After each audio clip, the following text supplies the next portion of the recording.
yang tak bawa makanan ikan? Dia gigit lah. Gambar. Nak tak nak? Adik ingat kan yang nak lempar kat adik? Punya lempar kat sungai.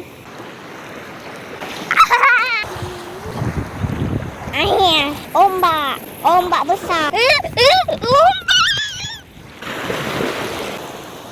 Tapi ikan ke tak dapat. Weh. Banyak air. Lagi. Sebab adik ke bising.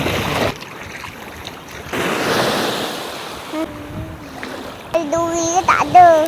Kenapa yang lempar? Dapat ikan besar. Kejut adik. Ingatkan apa benda? Ikan satu lagi. Tak habis-habis. Banyak ke tak banyak? Banyak lah, boleh buat umpan. Jom buat umpan. Biar ikan jerung makan. Adik ambil baldi ni. Baldi. Ayah tak nak pegang ikan yang besar tu. Takut dah mati daga. Hidup lagi ke mati? Nak kencing? Nak kencing? Ayah tak boleh nak ambil. Sebab tangan adik pegang ni. Kenapa dia bergerak ayah? Bukan kenapa dia takut.